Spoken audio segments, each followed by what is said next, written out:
Alhamdulillah, luar biasa. Allahu Akbar.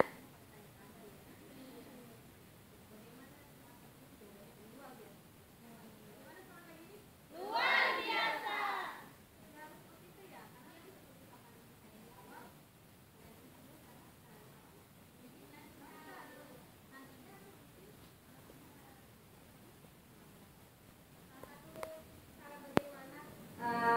Menjaga semangat kita itu prinsipnya, saya punya prinsip sendiri, AYT KTB singkatannya.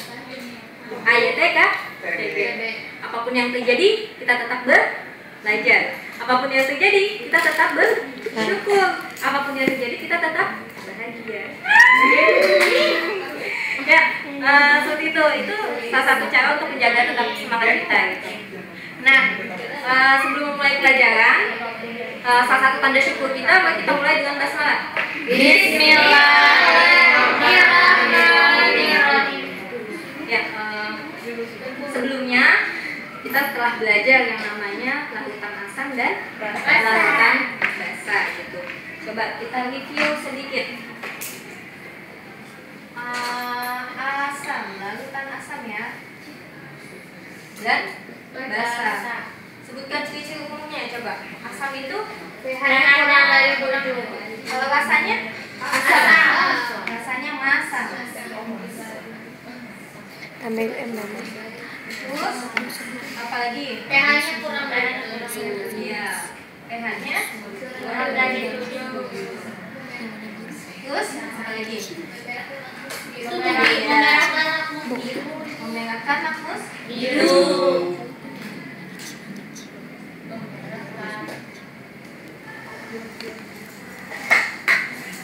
Lalu kalau bahasa sendiri, ayo. Apa mau menambahkan apa, Dena? Ion H+. Oh, mengandung ion H+. Terima kasih, Dena. Mengandung ion H+. Lanjut ke bahasa ya sekarang. Kalau bahasa sendiri apa? Cirinya? Ada ion ohamin. Ya. Rasanya apa? Pahit. Pahit. pH lebih dari 7. pH-nya lebih dari 7. Iya, bentar. Terus membirukan lampu merah. Membirukan lampu mengandung ion asam.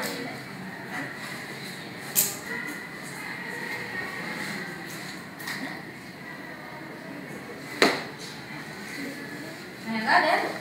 Apa satu lagi? Mengandung ion ohamin.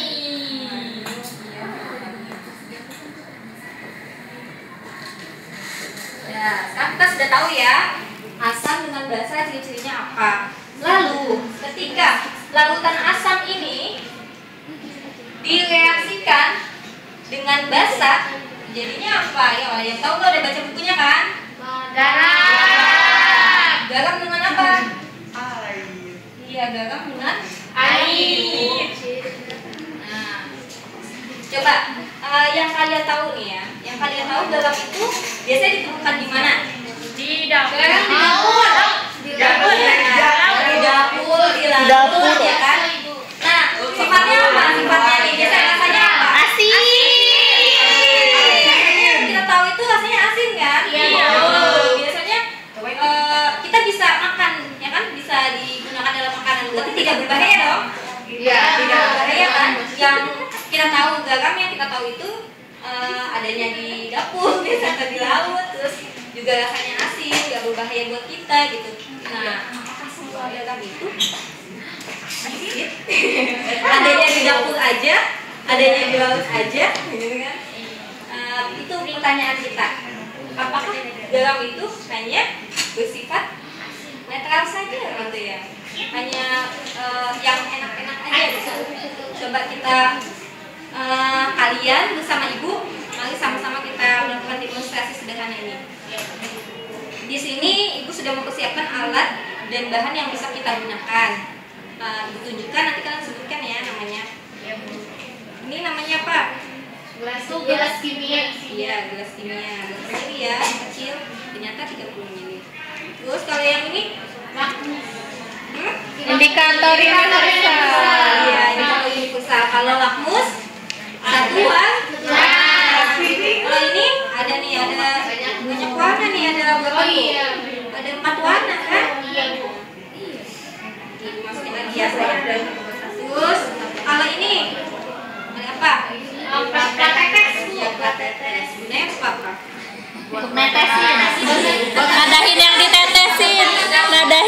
ditetes.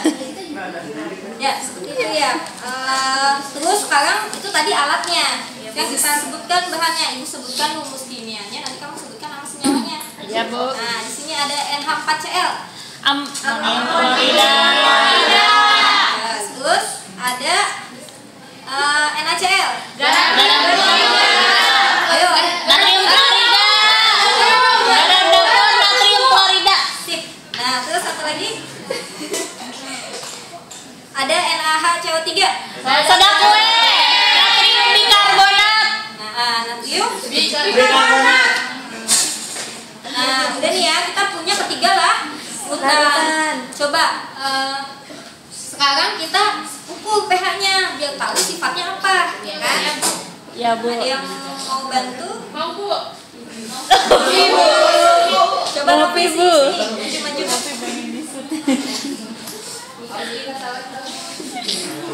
Awas tumpah, Pi. Udah tahu cara mengukur pH larutan dengan menggunakan takaran pusat? Caranya kan sudah diambil nih, biar gigit dipotong-potong. Nah, kalau udah dimasukin, dicelupkan, disesuaikan deh dengan apa nih? Garis pH yang ada di kemasannya gitu. Coba mulai dari yang sebelah kanan dulu nih. Ada larutan NH4Cl atau amonium klorida. Ya, sampai keempat warnanya itu yang ada di kertasnya tercelup semua. Kenapa, Bu? Nanti kan biar serasi dengan yang di kemasannya. Kalau cuma satu doang nanti ternyata dia berubah, maka menghasilkan pH yang berbeda. Udah, kalau udah diambil, dikeringkan sebentar.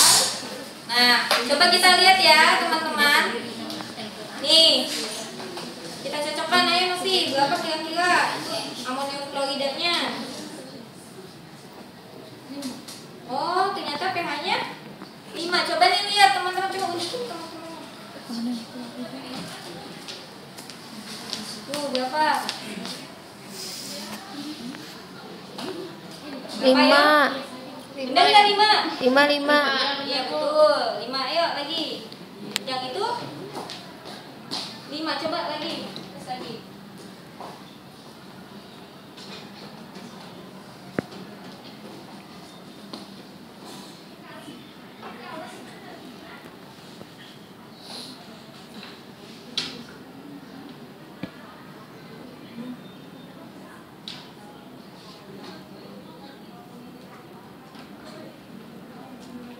Yang kedua larutan apa?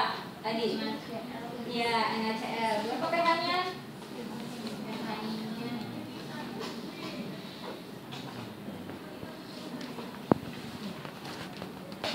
Coba tuh berapa? pH-nya 6. Sudah dicelupkan semua belum? Sudah, Bu. 6 ke 7.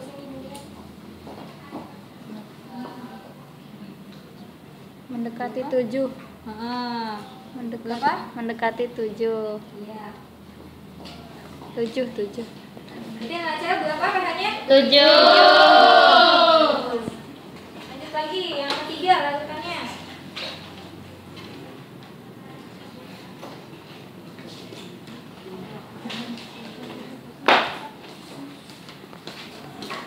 Berapa itu? 11. Berapa? Sebutkan ayo. Wih, 0, Bu. Apa 1? Ih, itu malah biru. Ini sayang nih. Nih. Putar. Oh, itu biru banget itu. Nah, berapa? Di sini ada organnya. Berarti 10. 10. Oh iya. Jadi belajar kan membaca nilai pH ya. Iya. Sudah diketahui tidak besar. Nah, ya, terima kasih Kakak Novi.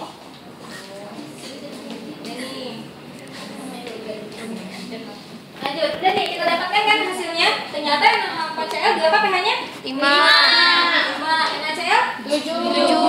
NaHCl3? 10. Nah, Wah. tentukan sifatnya, coba bagian baris belakang berapa? Yang NaCl sifatnya apa? Garam asam.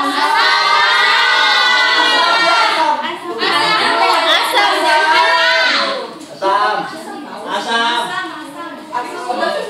Nah, lanjut yang NaCl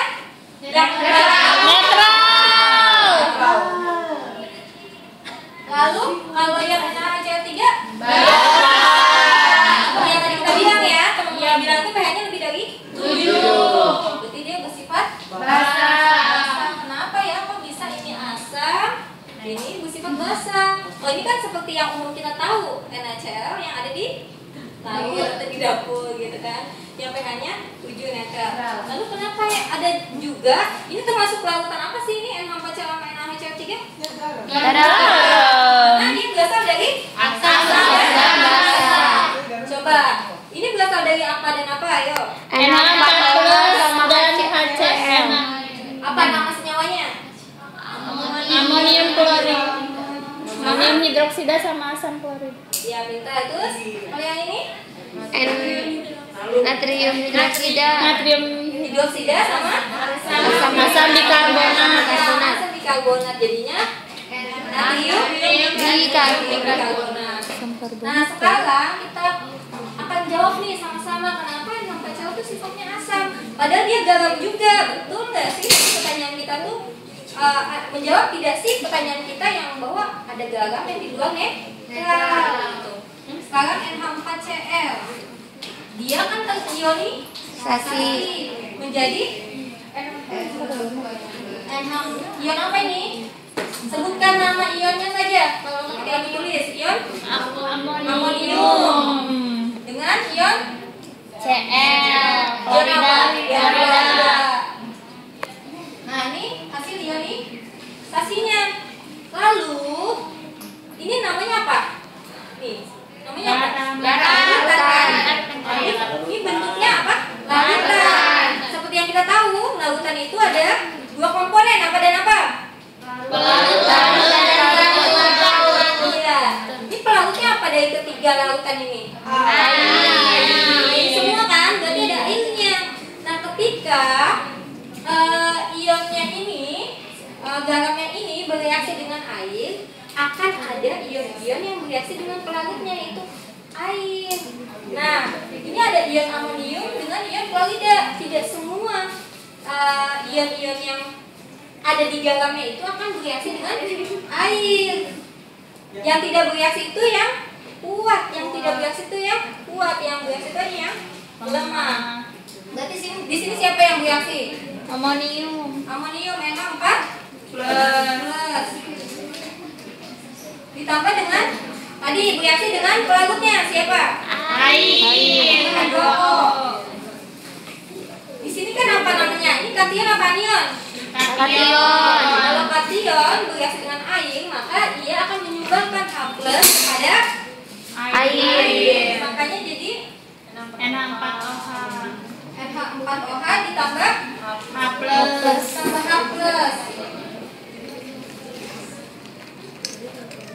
Nah, coba kita flashback lagi. Bahwa asam itu apa? Asam itu apa? Mengandung ion H+. Di sini ada H+-nya nggak? Ada. Nah, makanya kalau dia ada H+ ya berarti dia iya bersifat asam garamnya. Garamnya bersifat asam. Nah, betul nggak? Sama nggak dengan yang tadi kita coba? Sama. Dia juga sifatnya asam. Udah nih yang pertama ya. Terus yang kedua. Yang kedua NaCl. NaCl tuh dari ion apa aja? Na+. Tambah Cl. Tambah ion klorida. Nah, kalau dia kan ini sama-sama kuat nggak? Berasal dari senyawa yang kuat tidak? Na+ dari mana? NaOH. Kalau nggak ion Cl ini dari mana? Cl. Sama-sama kuat nggak? Iya. Asam kuat dan Asam kuat. Oleh karena itu, seperti teori Bronsted Lowry, semakin dia kuat, semakin tidak dapat bereaksi dengan air. Berarti Na+-nya tidak ada reaksi dengan pelautnya. Bisa juga dengan Cl-nin. Tidak ada reaksi dengan pelautnya. Nah, yang ketiga, NaHCO.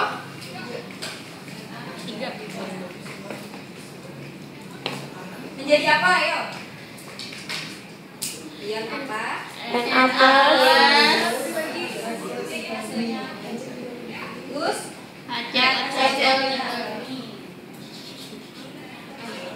HCO yang karbonat.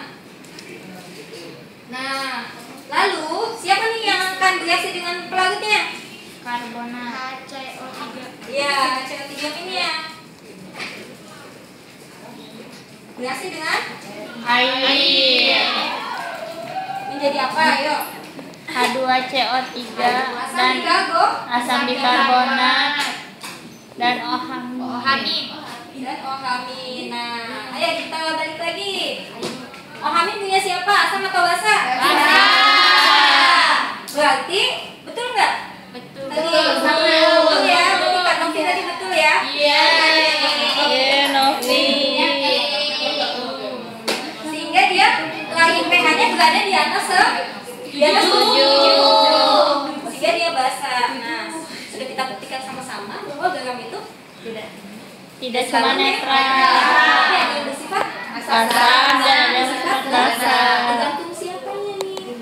Bergantung. Asam dan Ion ada Ion penyusun garam. Tergantung komponen penyusunnya beda-beda kan. Ada yang dari kuat-kuat, ada yang dari Kuat lemah. kuat lemah, ada yang dari Lemah kuat. asam lemah dan basa kuat gitu. Jadi beda-beda komponen penyusunnya. Nah, reaksi ketika ion garamnya reaksi dengan pelarutnya yaitu air, namanya reaksi hidrolisis. Dari kata apa dan apa? Hidrolisis. Hidro itu artinya apa? Air. Itu apa? Penguraian. Jadi hidrolisis itu penguraian oleh air. Ada kalau hidrolisis garam? Iya, pada larutan garam. Sudah mengerti semua? Sudah.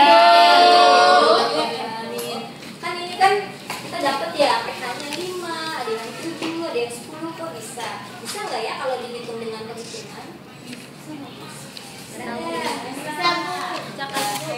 untuk menjawab yang ini, untuk menghitung perhitungannya, insya Allah kita akan bertemu lagi di depan. Dan kita akan belajar itu, gitu. Jadi jangan ada yang bolos ya, dan tetap semangat untuk belajar. Iya, Novi benar. Nah, terus mau dong ada satu orang yang mengumpulkan gitu. Ayo, harus berani kan calon pemimpin bangsa. Gitu kan? Ayo, tunjuk tangan dong. Tunjuk tangan. Gak usah ditunjuk. Harus tunjuk tangan sendiri.